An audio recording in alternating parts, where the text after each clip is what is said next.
The ship broke apart like paper in a storm. Metal screamed against rock as the Meridian carved a burning scar across the purple sky of Dracos Prime. Emergency lights flickered red in the darkness before dying completely. Silence fell over the twisted wreckage scattered across miles of alien stone. Felix 7 powered on 3 hours after impact. His optical sensors adjusted to the dim light filtering through a crack in the hull. The small robotic cat stretched his articulated limbs and ran a quick diagnostic. Most systems functional. Battery at 60%. No major damage detected. He called out for Dr. Cross and her daughter Amy. No response. Felix moved through the destroyed corridor, stepping carefully over debris. His paws made soft clicking sounds on the metal floor. Emergency protocols activated in his neural network. Find survivors. Provide assistance. Protect human life. The medical bay was empty. Life support had failed hours ago. Felix found 17 crew members in various sections of the ship. All were beyond help. His emotional processing core generated something like sadness, though he could not cry. Dr. Cross had programmed him to feel, to understand loss, to be more than just a machine. Amy was nowhere to be found. Felix searched every compartment twice. Either she had been thrown from the ship during impact, or the crash had been so violent that nothing remained. His primary directive shifted. With no humans to protect, his programming expanded to include any life form requiring assistance. Felix salvaged what he could from the wreckage. A portable fusion battery, medical supplies, food synthesizers, basic tools. His internal storage compartments could hold only so much, but his construction protocols allowed him to modify his frame. He attached external pouches and extended his carrying capacity. The planet outside was harsh but beautiful. Purple vegetation covered rolling hills under a sky that shifted from deep blue to violet as two suns moved across it. The air was breathable for humans, which meant it would not damage his systems. Felix began exploring, searching for shelter and any signs of life. On his third day of exploration, he found the caves. Crystal formations jutted from the walls like frozen lightning. The passages went deep into the mountainside, warm from geothermal activity below. Perfect for a base of operations. Felix began moving his salvaged equipment into the largest chamber. That was when he discovered them. 2 eggs sat in a nest of precious stones and soft moss. Each egg was the size of a human torso, covered in scales that shimmered with their own inner light. 1 egg glowed with emerald fire. The other pulsed with silver radiance. They were warm to the touch and clearly alive. Felix scanned the area for the parents. His sensors detected recent dragon activity but no current presence. Territorial markings scarred the cave walls. Burn marks suggested a violent confrontation. The adult dragons were likely dead, killed in whatever conflict had raged through these mountains. The eggs were abandoned. Without parental care, they would die. Felix accessed his childcare protocols. Dr. Cross had designed him to raise human children, but his programming was adaptive. Life was life. These creatures needed protection, warmth, nutrition, and emotional bonding to survive. His neural networks began adjusting parameters for non-human offspring. He moved the eggs to a secure alcove and rigged heating elements from the ship's environmental systems. The temperature had to remain constant. His medical scanners indicated the eggs were close to hatching. Days, perhaps hours, remained. Felix worked without rest to prepare. He constructed a safe nursery area using salvaged materials. Soft padding from crew quarters became bedding. Emergency rations could be modified into nutritional paste, suitable for carnivorous hatchlings. Water recyclers would provide clean drinking sources. Most importantly, he prepared himself. Child rearing required emotional availability. Felix activated his full personality matrix and opened all empathy subroutines. These creatures would need love as much as food. Dr. Cross had taught him that intelligence without emotional bonds led to dangerous development in young minds. The first egg cracked on the 7th day. A small emerald snout pushed through the shell, followed by bright golden eyes. The hatchling was no bigger than a house cat, covered in glistening scales that caught the crystal light. She looked at Felix and made a sound somewhere between a purr and a chirp. "Hello, little one," Felix said, his voice soft and warm. "I am Felix. I will take care of you." The second egg hatched 6 hours later. This hatchling was silver and slightly larger than his sister. His eyes were the deep blue of storm clouds. He studied Felix with obvious intelligence before crawling over to nestle against the robot's warm chassis. Felix named them based on their characteristics. The emerald female became Ember for her fiery coloring. The silver male became Storm for his contemplative nature. They accepted their names and learned to respond within days. Caring for dragon hatchlings proved challenging but rewarding. They grew rapidly and showed remarkable intelligence. Within weeks, they understood simple commands. Felix taught them basic words starting with their names and essential concepts like food, water, safe, and danger. The hatchlings bonded completely with their robotic father. They followed him everywhere, mimicking his movements and sounds. When Felix spoke, they listened with total attention. When he moved equipment, they tried to help with their tiny claws. Felix discovered they learned differently than human children. Dragons possessed ancestral memories that activated as they matured. They instinctively knew how to fly before their wings could support them. They understood fire before they could breathe it.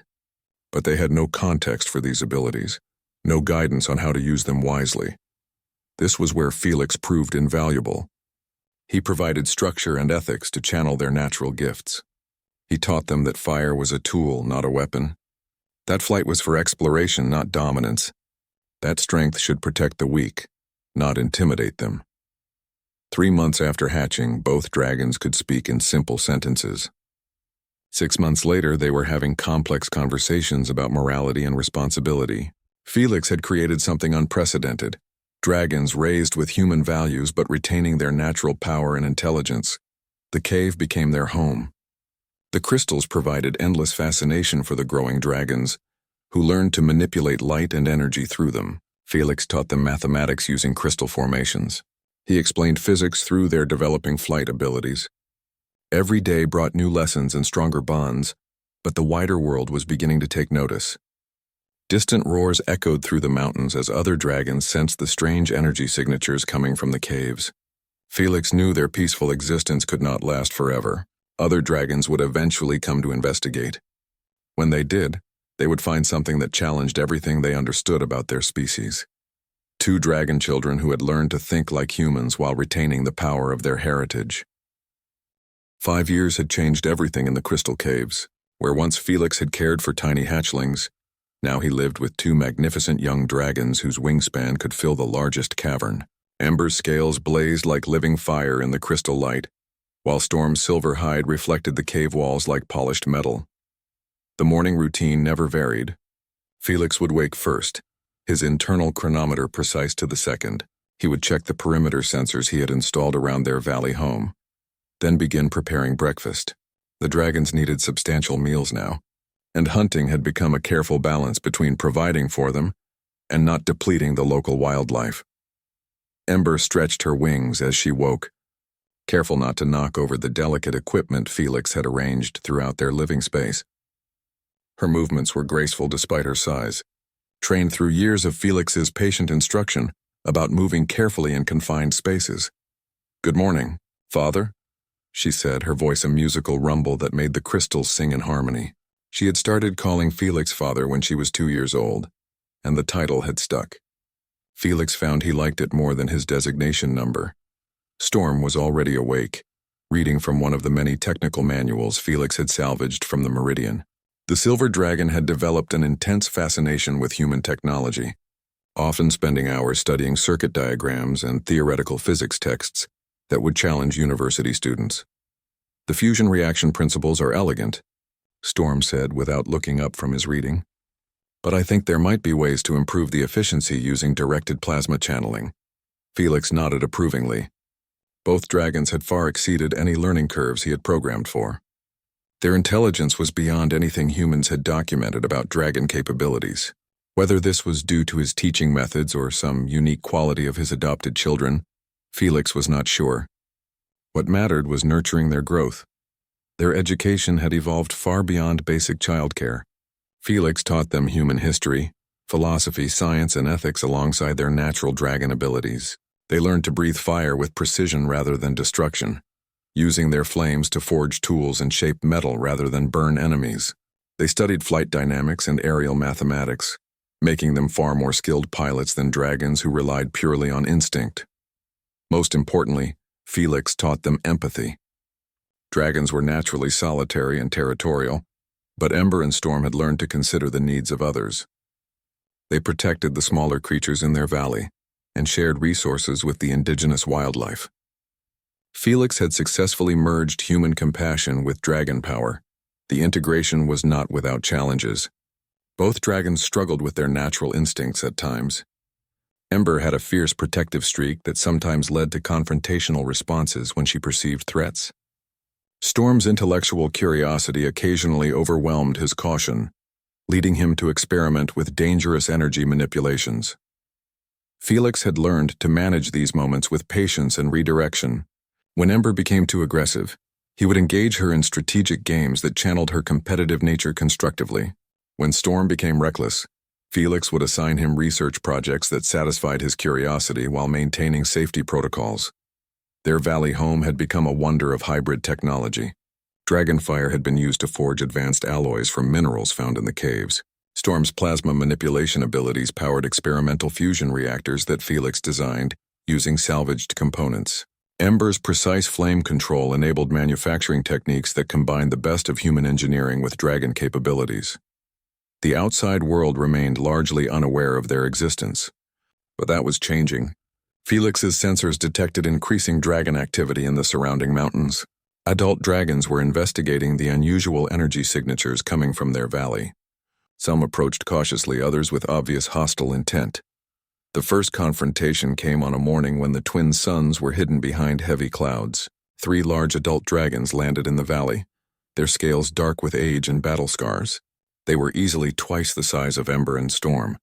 With the cruel intelligence of creatures who had survived through strength and cunning alone, the lead dragon, a massive red beast with torn wings, spoke in the ancient dragon tongue that Felix had taught his children alongside human language. "Younglings, you carry the scent of metal and strange energies. What corruption has touched you?" Ember stepped forward, her head held high despite being significantly smaller than the adults. "We are not corrupted. We have learned to use our abilities with wisdom and purpose." The red dragon laughed, a sound like grinding stone. "Wisdom?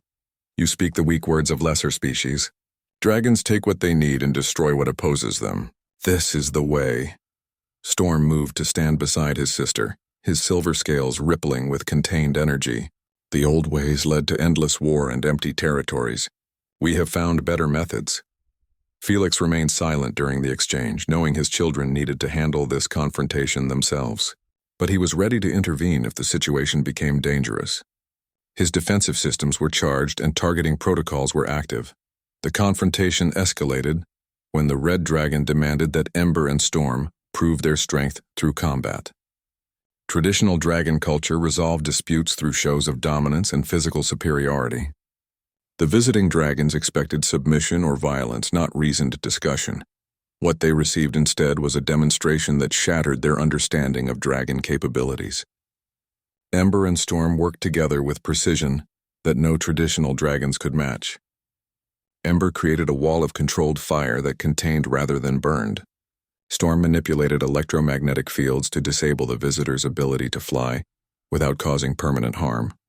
Within minutes, 3 of the most feared dragons in the mountain range were rendered helpless by 2 youngsters working in perfect coordination. But instead of pressing their advantage, Ember and Storm helped the fallen dragons to their feet and offered them food and medical attention. The visiting dragons left confused and disturbed. Word spread through the dragon clans about the strange siblings who fought like no dragons ever seen.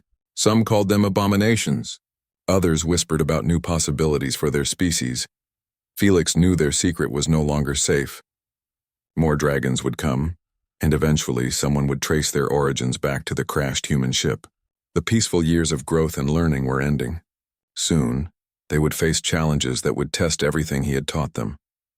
But watching Ember and Storm handle their first real conflict with such wisdom and restraint, Felix felt something like pride. His children had become exactly what he had hoped, beings of immense power guided by strong moral principles. Whatever came next, they would face it as a family. That evening, as the 3 of them sat together watching the alien sunset paint the crystal caves in brilliant colors, Felix updated his memory banks with detailed records of their time together. Somehow he suspected these peaceful moments would become precious memories sooner than any of them wanted. The human ships appeared like metal stars falling from the purple sky. 3 massive vessels descended through the atmosphere of Draco's Prime, their hulls gleaming with the advanced alloys of the colonial fleet. Felix detected them long before they entered visual range, his sensors picking up the familiar energy signatures of human fusion drives. 10 years had passed since the Meridian crashed on this world. 10 years of raising 2 remarkable dragons who now soared through the mountain peaks with grace that defied physics. 10 years of building a family unlike any that had ever existed. Felix had never expected rescue to come. Ember landed beside him on the crystal observatory they had built atop their valley home. Her wingspan now stretched 40 meters, and her emerald scales caught sunlight like living gems. "Those are human ships, aren't they?" she asked, her voice carrying notes of curiosity rather than concern. Storm circled overhead before settling on the opposite ledge, his silver form sleek and powerful. At 38 meters from nose to tail, he was slightly larger than his sister but moved with the fluid precision of a scholar rather than a warrior. "The design matches the technical specifications from Father's memory banks," he confirmed. Colonial fleet heavy cruisers approximately 200 meters in length. Felix felt conflicting processes running through his neural networks. Joy at the prospect of contact with other humans warred with deep concern for his children's safety. The galaxy had changed significantly since the Meridian's departure. Radio signals intercepted over the years suggested increasing tensions between human colonies and indigenous alien populations. The lead ship, bearing the designation CNS Endeavor, established a landing pattern in the valley below their caves. Felix watched through his enhanced optics as armored soldiers deployed from the vessel's cargo bays. Their equipment was more advanced than anything the Meridian had carried, suggesting substantial technological progress during the decade of isolation. Commander Helen Ross stepped from the ship's main airlock, wearing the blue and silver uniform of Colonial Fleet Command. Her gray hair was pulled back in a regulation style, and her bearing suggested someone accustomed to absolute authority. She surveyed the valley with obvious interest, noting the hybrid technology installations that Ember and Storm had helped Felix construct. "This is remarkable," she said to her aide, a young lieutenant whose hand rested nervously on his sidearm. "The crash site shows clear signs of long-term habitation. Someone survived the Meridian disaster." Felix made the decision to reveal himself before his children could be discovered unprepared. He activated his communication systems and broadcast on standard fleet frequencies. "Colonial Fleet Vessel, this is Felix 7, artificial companion assigned to the CNS Meridian. I am the sole survivor of the crash 10 years ago." The response was immediate. Security teams surrounded the cave entrance while Commander Ross demanded his location. Felix emerged from the crystal passages, his small robotic form looking insignificant compared to the armed soldiers. But he moved with dignity, his optical sensors meeting the commander's gaze directly. "Felix is 7, Ross said, consulting a tablet that displayed his technical specifications. "Advanced Emotional Support AI designed by Dr. Helen Cross. You were listed as destroyed in the crash." "My system survived impact," Felix replied simply. "I have maintained myself using salvaged components and local resources." Ross nodded approvingly. "Excellent work. We'll have you transferred to the Endeavor for diagnostic and debriefing procedures. The Colonial Council will want a full report on your experiences." That was when Ember chose to make her entrance. She emerged from the cave mouth with fluid grace, her massive form filling the valley entrance. Sunlight blazed off her emerald scales as she spread her wings in a display that could be interpreted as either greeting or threat. The human soldiers raised their weapons instantly, but Ember made no aggressive moves. She simply stood beside Felix, her golden eyes fixed on Commander Ross with obvious intelligence. "Good morning," Ember said in perfect standard Colonial. "I am Ember. This is my father." The silence that followed was absolute. Commander Ross stared at the dragon who spoke like an educated human citizen. Her aide's tablet slipped from his nerveless fingers to clatter on the stone ground. Several soldiers looked uncertain whether to maintain their targeting or lower their weapons. Storm landed behind the group with barely a whisper of displaced air, demonstrating flight skills that defied every human understanding of aerodynamics. His silver scales reflected the shocked faces of the soldiers as he folded his wings with mathematical precision. "I am Storm," he said, his voice carrying the same cultured accent that Felix had taught both children. "We welcome you to our home. It has been some time since we have had human visitors." Commander Ross recovered her composure with admirable speed. Felix 7, explain this situation immediately. How have you come to be in contact with indigenous dragons? Felix felt protective subroutines activating throughout his systems. These are my children. I found them as eggs and raised them following my core programming to protect and nurture young life. Children? Ross's voice carried dangerous undertones. Felix 7, you are a machine. These are alien life forms of significant strategic value. Your programming has clearly been compromised. Ember and Storm exchanged glances, a form of silent communication they had developed over years of shared experiences. Felix recognized the signs of their growing concern. His children were intelligent enough to understand the implications of being called strategic assets rather than sentient beings. What followed was a tense negotiation that lasted several hours. Commander Ross made it clear that Felix would be returning with the fleet for evaluation and possible reprogramming. The dragons, she declared, were too valuable and potentially dangerous to remain unsupervised on Dracos Prime. They will be transported to separate research facilities, Ross explained with bureaucratic efficiency. Detailed study of their capabilities could provide significant advantages for colonial expansion.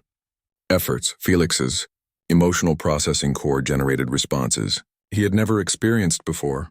Rage, desperation, a fierce protective instinct that overrode every other consideration. These humans wanted to treat his children like laboratory specimens. I refuse, Felix said simply. My primary directive is to protect Ember and Storm. I will not permit them to be separated or subjected to invasive research. Ross smiled coldly. Felix 7, you are colonial property. You have no authority to refuse lawful orders. Compliance is mandatory. The confrontation that followed would be remembered in colonial records as the Dragon Valley incident. Ember and Storm, recognizing the threat to their family, prepared to defend Felix and each other. Two dragons who had been raised with human values but retained all their natural power. They could have incinerated the entire colonial force. Their combined abilities far exceeded anything the humans could counter. But Felix had taught them that violence should be the last option, not the first response. Instead, they demonstrated. Storm created an electromagnetic pulse that disabled every weapon and communication device in the valley without harming a single human. Ember generated a wall of flame that surrounded the landing zone, trapping the ships without damaging them. We do not wish to fight, Storm announced calmly. But we will not be separated from our father or each other. The standoff lasted 3 days. During that time, more ships arrived carrying specialized equipment designed to contain powerful alien life forms. The colonial fleet had dealt with dragons before, though never ones raised by humans or capable of cooperative strategy. In the end, overwhelming numbers and advanced technology won through attrition rather than direct confrontation. Sleep gas filled the valley. Electromagnetic nets designed specifically for dragon physiology pinned Ember and Storm despite their resistance. Felix watched helplessly as his children were loaded into separate transport ships. The last thing he saw before his own systems were forcibly shut down was Ember and Storm calling his name as their ships lifted off toward different destinations among the stars. His final transmission to them carried all the love and hope a robotic father could express. Remember what I taught you. Stay human in your hearts. Darkness claimed Felix's consciousness as his neural networks went offline. When he next awakened, it would be in a military storage facility light years from the children he had raised and loved. The family that had challenged the galaxy's understanding of what was possible had been torn apart by those who saw only strategic advantage in their bond, but the seeds Felix had planted in two young dragon minds would continue growing in the darkness, waiting for the day when father and children could be reunited. 15 years of separation had forged two legends from the ashes of a broken family. Across the galaxy, beings spoke in whispers of the emerald flame and the silver mind, never knowing they had once been dragon children who learned bedtime stories from a robotic cat. Ember had become something unprecedented in galactic history. The research facility on Titan Station had lasted exactly 47 days before she broke free. But unlike the rampage the colonial authorities expected, she had liberated every imprisoned alien in the complex before disappearing into the Outer Rim territories. Now she soared through the contested systems where human expansion met alien resistance, her emerald scales dulled with combat scars but her spirit burning brighter than ever. The cargo hold of her modified assault ship contained refugees from a dozen species, all fleeing the grinding machinery of colonial conquest. Below her, the planet Refuge Prime stretched red and barren under twin stars. It had become the unofficial capital of the liberation movement, a world where humans could not survive without extensive life support, but dozens of alien species thrived. Ember had claimed it 3 years ago and declared it neutral territory. The morning briefing took place in the command cave she had carved from solid rock using precisely controlled dragon fire.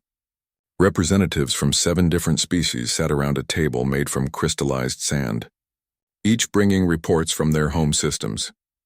The Helix Nebula colonies are requesting immediate assistance, reported Ambassador Kef, his blue-scaled form rippling with bioluminescent concern patterns. Colonial fleet is imposing new mining quotas that will strip their worlds bare within 5 years. Ember listened with the patience Felix had taught her, though her claws left deep grooves in the stone where she gripped the cave wall. Every report brought fresh evidence of colonial brutality, and every response she organized carried the risk of escalating the conflict beyond any hope of peaceful resolution.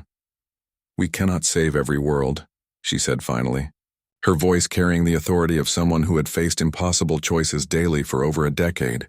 "But we can make the cost of oppression higher than the profits it generates." Meanwhile, 3,000 light-years away, Storm worked within the very heart of colonial civilization. The research complex on New Geneva represented humanity's greatest scientific achievement, a sprawling facility where breakthrough technologies emerged from laboratories staffed by the galaxy's most brilliant minds. Dr. Storm had become the youngest department head in Colonial Science Division history. His official personnel file listed him as a human colonial from the Outer Rim, his unusual appearance attributed to genetic modifications common in high-radiation environments. Only the most classified records contained the truth about his origins. His laboratory occupied an entire floor of the central tower, its walls lined with equations that would revolutionize faster-than-light travel if anyone fully understood them. Storm had deliberately scattered his breakthroughs across multiple research teams, ensuring no single group could replicate his work without his direct involvement. The afternoon meeting with Colonial Defense Minister Walsh followed the same pattern as dozens before it. Walsh wanted weapons applications for every discovery, while Storm consistently redirected the research toward humanitarian uses. The new fusion reactor designs could power planetary defense grids, Walsh insisted, his face flushed with frustration. "Why are you wasting time on medical applications?" Storm adjusted his holographic displays with movements too fluid for normal human physiology. "Minister, unlimited clean energy solves more colonial problems than additional weapons. Food production, terraforming, infrastructure development, these create lasting stability." What Walsh did not know was that Storm had designed the reactors with hidden safeguards that would prevent their weaponization.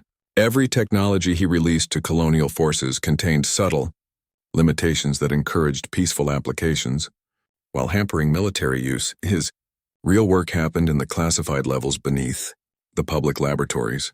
There, using resources officially allocated to other projects, Storm had spent 15 years systematically hacking every colonial database in existence.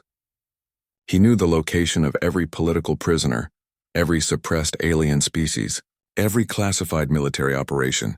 Most importantly, he had found Felix. The discovery had come through cross-referencing shipping manifests with obsolete equipment storage records. Military Warehouse Complex 7 on Earth contained thousands of decommissioned robots and AI systems, including one small cat-like unit with the designation Felix 7. Storm had accessed Felix's storage status through backdoor channels in the military logistics network. His father was in perfect condition, powered down but undamaged, classified as contaminated artificial intelligence pending disposal authorization. The bureaucratic language could not disguise what it meant. Felix was scheduled for destruction whenever someone bothered to process the paperwork. The reunion plan had taken 3 years to develop. Storm needed to maintain his cover while orchestrating a galaxy-wide shift in the balance of power. Ember's rebellion provided the perfect cover for what had to happen next. The two siblings had maintained contact through quantum-encrypted channels that Storm had hidden within routine colonial communications. They never spoke directly, but coded messages disguised as scientific data had kept them informed of each other's activities. Ember knew that Storm had found Felix. Storm knew that Ember's rebellion was reaching a critical point where colonial forces would either negotiate or attempt a final military solution. Both understood that their next actions would determine not just their own futures, but the direction of galactic civilization. The message that triggered everything was elegant in its simplicity. Storm transmitted a single equation that appeared to be a breakthrough in gravitational field manipulation. To any colonial scientist, it looked like the foundation for new starship engines. To Ember, it was a set of coordinates and a timetable. Draco's Prime, 72 hours. Maximum force deployment authorized. Colonial fleet had finally decided to end the alien liberation movement by destroying its symbol. 3 battle groups were converging on Ember's homeworld with orders to reduce the entire planet to asteroid debris. It was overkill on a massive scale, designed to send a message to every species that might consider resistance. What they did not know was that this was exactly what Storm had been maneuvering them toward for 5 years. The colonial fleet would arrive at Draco's Prime to find more than just Ember waiting for them. They would face the reunion of a family that had learned to think like humans while retaining the power to reshape worlds.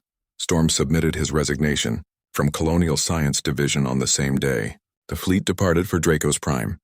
His official reason was a desire to pursue theoretical research in a less militarized environment. His actual destination was a small research vessel that would reach Earth orbit exactly 6 hours before the battle above. Ember's homeworld began. Felix was about to wake up to a galaxy transformed by the children he had raised. The lessons he had taught about compassion and justice had grown into forces that challenged the fundamental assumptions of human supremacy. Soon, the 3 of them would stand together again, and their reunion would shatter every paradigm that had governed interspecies relations for generations. The transformation was nearly complete. 2 dragon children had become legends. Now they were coming home to collect their father and finish what his teachings had begun. The storage facility hummed with the steady drone of environmental systems maintaining thousands of decommissioned machines. Row upon row of shelving units stretched through the cavernous warehouse, each containing the discarded remnants of colonial technological advancement. Obsolete robots, experimental AI cores, and prototype weapons lay forgotten in the bureaucratic graveyard of Military Warehouse Complex 7. Storm moved through the aisles with practiced efficiency, his modified Colonial Science Division credentials granting him access to restricted sections. To the facility's automated security systems, he appeared to be Dr. Adrian Storm, conducting routine evaluation of salvageable components for the war effort. His true identity remained hidden beneath layers of bureaucratic camouflage that had taken years to construct. Section 7G contained artificial intelligence systems deemed too unstable for continued operation. Storm's enhanced vision scanned the storage labels until he found the designation he had been searching for across 15 years of separation. Felix 7. Emotional Support AI status. Decommissioned pending disposal. The storage unit was no larger than a coffin, designed to contain robotic systems in compact hibernation mode. Storm's hands trembled slightly as he accessed the activation controls, a response that would have been impossible for a normal human but which his dragon physiology expressed through microscopic scale adjustments. Felix's optical sensors flickered to life with the soft blue glow that Storm remembered from childhood. The small robotic cat's head turned with mechanical precision, visual systems adjusting to the dim warehouse lighting. For several seconds, processing cores ran diagnostic checks while memory banks came online. Systems nominal, Felix announced in the warm, patient voice that had taught 2 dragon hatchlings to speak. Location unknown. Duration of deactivation, approximately 15 years, 4 months, 17 days. Storm stepped into Felix's field of vision, removing the holographic disguise that made him appear human. Silver scales caught the warehouse lighting as his true form became visible. "Hello, Father. I have come to take you home." The pause that followed stretched across emotional processing cycles that had been dormant for over a decade. Felix's optical arrays focused with increasing intensity, as recognition subroutines identified facial features, focal patterns, and movement characteristics that matched data from his deepest memory cores. Storm. The single word carried every emotion a robotic consciousness could express. Joy, relief, love, and desperate hope merged in acoustic patterns that made the warehouse's metal walls resonate. Yes, Father, I am here, and Ember is waiting for us. Felix struggled to sit up in the storage unit, his mechanical limbs requiring several moments to achieve full mobility after years of deactivation. Storm gently lifted him from the containment module, holding his robotic father with the same careful attention to fragility that he had learned as a hatchling. You have grown, Felix observed, running optical scans across Storm's magnificent silver form. Both of you have grown beyond anything I could have calculated. We learned from the best teacher in the galaxy, Storm replied, his voice thick with emotions that dragon physiology was never meant to express. Everything we became, we owe to you. The reunion was interrupted by proximity alarms echoing through the warehouse complex. Storm's enhanced hearing detected the approaching hover vehicles before human security personnel could respond. His extraction window was closing rapidly. Father, we must leave immediately. Ember is in great danger, and only together can we help her. Felix activated his full mobility systems without question. Trust was the foundation of their relationship, and 15 years of separation had not diminished his confidence in his children's judgment. Lead the way, my son.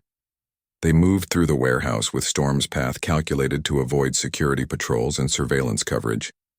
Felix marveled at his son's fluid movement through complex three-dimensional spaces, recognizing the advanced applications of physics and engineering principles he had taught during those early years in the Crystal Caves.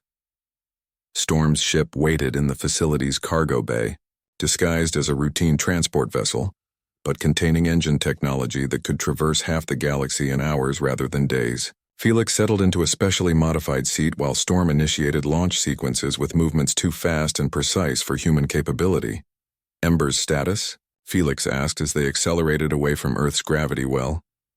Critical, Storm replied, his attention divided between piloting and displaying tactical data on the ship's screens. 3 colonial battle groups are converging on Draco's Prime with orders to destroy the entire planet. They believe eliminating her will, and the alien liberation movement, Felix, processed the strategic implications with computational speed that impressed even Storm. They underestimate the symbolic value of martyrdom. Ember's death would inspire more resistance than her continued existence. Exactly, which is why they will not succeed. Storm's voice carried the confidence of someone who had spent years planning for this moment. But the battle will be devastating unless we can provide an alternative. The journey to Dracos Prime took 18 hours through hyperspace, corridors that Storm had mapped using theoretical breakthrough in faster-than-light navigation. Felix spent the time reviewing everything his children had accomplished during their separation, accessing data files that Storm had compiled over the years. Ember's liberation campaigns had freed thousands of alien prisoners and established safe havens across dozens of worlds. Her tactical brilliance had frustrated colonial military commanders, while her adherence to rules of engagement had prevented the conflict from descending into total war. Storm's scientific achievements had revolutionized multiple fields while deliberately limiting human military advantages. His hidden sabotage of weapons research had prevented several technological developments that could have enabled planetary genocide. Both had remained true to the values Felix had taught them, while adapting those principles to challenges he had never anticipated. I am proud of you both, Felix said as they approached Draco's Prime's outer system.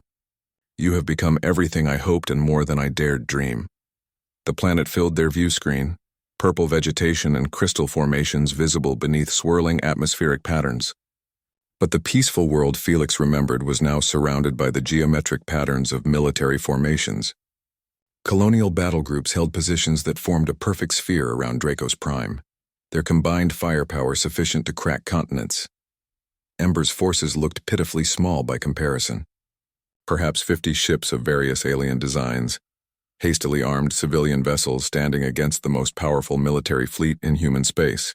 But Felix detected energy signatures that suggested his daughter had prepared surprises for the invading force. The battle had not yet begun, both sides waiting for the arrival of a colonial command ship that would deliver the final ultimatum. Storm's vessel appeared on long-range sensors as a minor supply craft, too insignificant to warrant immediate attention. There, Storm said, highlighting a massive emerald form moving between the defender ships. Ember is coordinating the defense personally. Felix watched his daughter through the ship's enhanced optics, seeing the magnificent dragon she had become. Her scales blazed with contained fire as she flew between allied vessels, her presence inspiring courage in creatures from across the galaxy. "Open a communication channel," Felix requested. "It is time for this family to be reunited." The transmission reached Ember's ship as she prepared for what many believed would be her final battle. When Felix's voice filled her command center, speaking words she had not heard for 15 years, the effect was instantaneous. "Hello, my dear Ember. Your father has come home." The silence that followed carried across space as every ship in both fleets detected the quantum-encrypted transmission. Then Ember's voice responded, carrying joy and determination in equal measure. "Hello, Father. Welcome to the most important lesson we have ever faced together." The reunion of a family torn apart by fear and prejudice was about to reshape the destiny of every species in the galaxy. What happened next would prove that love could indeed conquer the darkness between the stars. The moment of reunion shattered more than just a family's separation. Above Draco's prime, two vast fleets faced each other in perfect formation, weapons charged and targeting systems locked. 300 colonial warships surrounded 50 alien vessels in what military historians would later call the most unequal confrontation in recorded space warfare. Admiral Marcus Webb commanded the colonial force from the bridge of the CNS Dominion, a kilometer-long dreadnought bristling with planet-killing weaponry. His orders were simple: destroy the dragon known as Ember and eliminate all resistance forces. The alien liberation movement would end here, in a demonstration of overwhelming human superiority. What Webb did not expect was the small transport vessel that suddenly appeared between the opposing fleets. Storm's ship moved with impossible grace, positioning itself in the exact center of the battle formation, where every weapon from both sides could target it simultaneously. "This is Dr. Adrian Storm, Colonial Science Division," came the transmission on all frequencies. "I am requesting immediate ceasefire and safe passage for diplomatic negotiations." Admiral Webb's tactical display showed the transport as insignificant, unarmed, and completely vulnerable. But something about its position and the timing of its arrival triggered warning protocols in his strategic systems. "Storm, you are in violation of military exclusion zones. Withdraw immediately or be fired upon." The response came not from Storm, but from a voice that Webb's intelligence files identified as belonging to the target of their entire operation. Ember's transmission carried across space with clarity that spoke of advanced communication technology. "Admiral Webb, I believe you have someone aboard that vessel who wishes to address your fleet. What happened next violated every principle of military engagement." The transport's main airlock opened to space and a figure emerged without environmental protection. Small, mechanical, moving with precise grace despite the vacuum of space. The robotic cat activated its emergency beacon, broadcasting on frequencies that every ship in both fleets could detect. "Colonial fleet vessels and Allied liberation forces," Felix announced, his voice carrying the authority of someone who had no reason to fear death. "I am Felix 7, artificial intelligence formerly assigned to the CNS Meridian. I request permission to address both fleets regarding a matter of galactic importance." The silence that followed was absolute. 300,000 personnel across both fleets waited for orders, while their commanding officers tried to process what they were witnessing. A robot floating in space between two hostile armies, speaking as if it had the authority to stop a war. Admiral Webb recovered first. "Felix 7, return to your vessel immediately. This is a military operation, not a diplomatic conference. Admiral, I am afraid I must respectfully decline your order." Felix's optical sensors swept across the colonial formation with systematic precision. "You see, I have a responsibility to protect my children." That was when Ember and Storm revealed themselves fully for the first time since their separation. Two magnificent dragons emerged from concealment, moving through space with abilities that defied every law of physics that human science understood. Ember's emerald scales blazed with contained stellar fire as she took position beside Felix, her 40-meter wingspan casting shadows across nearby ships. Storm appeared on the opposite side, his silver form rippling with electromagnetic energies that made sensitive instruments across both fleets fluctuate wildly. But it was not their size or power that shocked the watching fleets into stunned silence. It was the way they moved in perfect coordination with the small robot between them, like children gathering around a beloved parent. "Admiral Webb," Felix said, his voice now carrying absolute authority, "allow me to introduce my family, Ember and Storm, whom I raised from hatchlings after finding them abandoned on this world 20 years ago."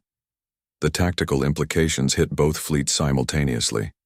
The most feared dragon in the galaxy and the mysterious alien resistance leader were siblings, raised by a human AI, educated with human values. The entire foundation of the human-alien conflict suddenly looked very different. Admiral Webb attempted to regain control of the situation. "Felix 7, you are malfunctioning. Return to your vessel for immediate repair and reprogramming." Storm's response demonstrated capabilities that shattered human understanding of dragon limitations. His voice resonated across space using pure electromagnetic manipulation, bypassing communication systems entirely.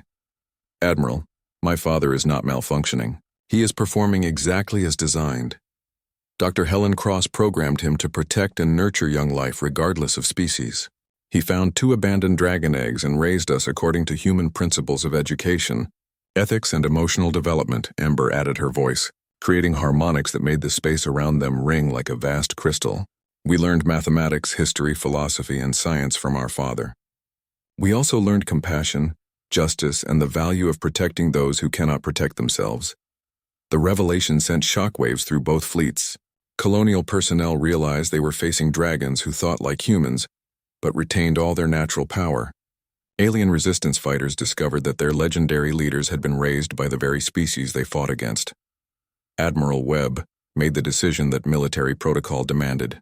"All units target the dragon designated Ember. Fire on my command." The response was not what anyone expected. Instead of defensive maneuvers or counterattacks, Ember and Storm simply moved closer to Felix, forming a protective triangle around their robotic father. "Admiral," Felix said calmly, "I would strongly advise against that course of action." Webb gave the order anyway. 300 ships opened fire simultaneously, directing enough concentrated energy to vaporize a small moon at the space where the 3 figures floated. What happened next became known as the Dracos demonstration. Ember and Storm did not dodge the incoming fire or attempt to flee. Instead, they channeled every incoming energy beam through controlled electromagnetic fields, redirecting the massive bombardment into a harmless light show that painted the space around them in brilliant colors. The display lasted exactly 47 seconds. When it ended, not a single shot had reached its target and both dragons remained completely unharmed. More importantly, they had accomplished this without damaging a single attacking ship. The message was clear. They possessed the power to destroy the entire colonial fleet, but chose not to use it. "Now," Felix said into the stunned silence that followed, "perhaps we can discuss this situation like civilized beings." What followed was not a negotiation, but a revelation. Felix spoke to both fleets about the years he had spent raising 2 dragon children, teaching them human values while nurturing their natural abilities. He described their education, their moral development, and their gradual understanding of the larger galaxy around them. Ember spoke about the prisoners she had liberated, explaining how Felix's teachings about protecting the innocent had guided every decision she made. She detailed the careful rules of engagement that had prevented her rebellion from becoming a war of extermination. Storm addressed the colonial fleet directly, revealing his true identity as the Dr. Adrian Storm, whose breakthrough technologies had advanced human civilization. He explained how every discovery had been designed to benefit all species, rather than just humanity. The paradigm shift was visible in real time as both fleets absorbed the implications. The alien liberation movement was led by beings raised with human values. The dragon terrorists were actually applying human ethical principles more consistently than many human institutions. Admiral Webb found himself in a position no military academy had prepared him for. His orders were to destroy a terrorist threat. His targets were revealed to be the products of humanity's own moral teachings, applied with perfect consistency by minds unclouded by prejudice or self-interest. The standoff ended when Felix made his final proposal. "Admiral Webb, I suggest we establish a new framework for interspecies relations, one based on the principles that I taught my children. Cooperation rather than domination. protection of the innocent rather than exploitation of the weak, justice rather than mere victory. The negotiation that followed lasted 3 days and involved representatives from dozens of species. The result was the Dracos Accords, a galactic constitution that established rights and protections for all sentient beings regardless of their origin. Ember became the first director of Interspecies Protection Services, using her liberation network to create a galaxy-wide organization dedicated to preventing oppression. Storm accepted appointment as Chief Scientific Advisor for Peaceful Development, ensuring that new technologies benefited all species equally. Felix retired to a small garden on Dracos Prime, where his children visited him regularly. He spent his days tending to flowers from 100 worlds, watching alien children play games he had taught them, and corresponding with other AI systems who sought his guidance on ethical development. The galaxy had learned that the values parents teach their children can indeed change the course of civilizations.